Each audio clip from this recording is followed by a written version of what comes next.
Have you ever had a moment at a wedding that completely changed the way you saw everything, and everyone, you thought you knew? Stick with me till the end, because this story still gives me chills whenever I think about it. But before we dive in, don't forget to hit that like button and subscribe to the channel for more stories that touch your heart and twist your soul. You won't want to miss what happens next. It all started the night my best friend, Ryan, got married. The air was filled with the scent of roses and champagne, laughter echoing through the open courtyard of the Hillview estate where the fairy lights shimmered like stars scattered above us. Ryan had always been like a brother to me. We'd grown up together, shared secrets, fights, dreams, heartbreaks, and now, seeing him standing there with his bride, Lily, I felt this strange ache in my chest, not from jealousy but from the realization that life was moving faster than I was ready for. The band started playing, guests clapped, and I clinked my glass in celebration, forcing a smile even though something in me felt hollow. I didn't expect that by the end of the night, Ryan's sister, Emily, the girl I had known since she was the shy kid who followed us around, would pull me aside and whisper words that would flip my entire world upside down. Emily had grown up, and not just physically. She'd become this confident, beautiful, composed woman who somehow still had the same soft eyes that used to light up when we played hide and seek as kids. I hadn't seen her much in the last few years since college and life had pulled us in different directions, but when I saw her at the wedding, standing in that pale lavender dress, hair tied up in a loose knot, smiling like she was holding back 1,000 stories, I felt something stir deep inside. I brushed it off as nostalgia, maybe even sentimentality. It was Ryan's big day after all. But as the night went on, I couldn't help noticing how often her eyes found mine across the crowd, how her smile wavered each time she caught me looking. The ceremony flowed into the reception, and soon the dance floor filled with everyone moving under strings of golden lights. Ryan and Lily had their first dance, and everyone cheered, the air buzzing with happiness. I stood near the bar, watching quietly, a glass of whiskey warming my hand. That's when Emily approached me. "You look like you're at a funeral, not a wedding," she said with a small laugh, tilting her head. I smiled awkwardly. "Just thinking," I replied. "About how fast things change." She looked at me for a long moment, her expression unreadable. "Some things change," she said softly, "but some stay the same. You're still overthinking everything." I laughed, but before I could respond, someone called her name from the crowd and she gave me a look, something in her eyes I couldn't quite decipher, before walking away. Hours later, as the music slowed and the night deepened, the guests began to leave. Ryan was busy saying goodbye to relatives, and I stepped out into the cool night air to clear my head. The estate gardens were quiet, the sound of crickets rising softly from the hedges. That's when I heard footsteps behind me. I turned and saw Emily standing there, her lavender dress glowing faintly under the garden lights. She hesitated before speaking, her voice lower now, almost trembling. "Can we talk?" she asked. "Sure," I said, trying to sound casual even though my pulse had started to quicken. She led me to the side of the garden, away from the laughter and music, where the world felt smaller, quieter. "You've been distant tonight," she said finally, her eyes searching mine. "Is something wrong?" I shook my head. "No, just. I guess I'm realizing everyone's growing up. You, Ryan, everyone. It's strange." She nodded slowly. "Yeah. I feel it too." There was silence, only broken by the faint echo of the band playing its last song. Then she looked at me with that same unreadable intensity from earlier and whispered, "I need you tonight." For a moment, I didn't understand what she meant. My heart skipped a beat, and I blinked.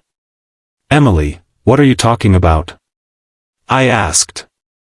She bit her lip, eyes glistening. "Not like that," she said quickly. "I mean, I need someone I can trust.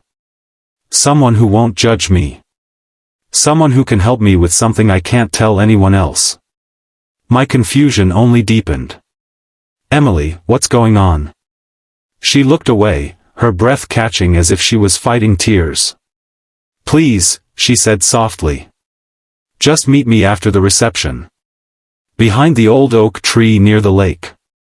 I can't explain here. But I promise, it's important. Every instinct told me this was strange, maybe even dangerous, but something in her tone, desperation, sincerity, kept me from saying no. Okay, I said quietly. I'll be there. She nodded once, eyes filled with relief and fear at the same time, and walked away before I could ask more. The rest of the night passed in a blur. I helped Ryan pack his things, gave him a hug, wished him luck, and watched as he and Lily drove off through the long driveway lined with lanterns. Everyone was leaving, but my mind was elsewhere, at the lake, by that oak tree. I waited until the crowd thinned out, then slipped away from the lights, following the stone path through the gardens until the music faded behind me. The lake shimmered under the moonlight, calm and silver, the oak tree standing tall like a silent guardian by the water's edge. She was already there. Emily stood with her arms crossed, staring out at the lake, her lavender dress fluttering in the soft breeze. You came, she said when she saw me, her voice trembling slightly. You said you needed me, I replied. What's going on? She turned back to the water, silent for a few seconds before whispering, There's something I have to tell you. Something about Ryan. And you're the only one I can trust to hear it. My chest tightened. Ryan? What do you mean? She swallowed hard, glancing around as if afraid someone might be listening. I shouldn't even be saying this, she murmured, but there's something he's hiding. Something that could ruin everything if it ever comes out. The night suddenly felt colder. My best friend, hiding something. From me? From his new wife? My mind raced. Emily, what are you talking about? I asked again, my voice lower now. She stepped closer, her eyes shimmering with fear. I can't tell you everything here, she whispered. But please, trust me tonight. Help me find something before it's too late. I stared at her, torn between confusion, fear, and the strange protective instinct that surged inside me whenever I looked at her. Find what? I asked. She looked up at me then, eyes glistening in the moonlight, and said, Proof. And before I could ask what proof she meant, she turned away, walking toward the old storage shed by the edge of the lake, her lavender dress vanishing into the shadows, leaving me standing there with my heart pounding, my mind spinning, and one haunting question echoing inside my head. What secret could my best friend possibly be hiding, and why did his sister need me to help her uncover it tonight? The night air felt heavier as I followed Emily toward the old shed by the lake. Inside, the faint smell of dust and old wood mixed with her trembling voice. She pulled out a small envelope from behind a loose floorboard and handed it to me. Ryan gave this to me months ago, she whispered. He said if anything ever happened to him, I should trust you with it. My hands shook as I opened it. Inside was a letter, Ryan's handwriting. It revealed that before the wedding, someone had been blackmailing him about a mistake he made years ago that could destroy his marriage and his career. He never wanted Lily to find out. Emily's eyes filled with tears. He didn't know who to turn to. He was scared. I felt my heart twist. Ryan wasn't perfect, but he was still my brother in every way that mattered.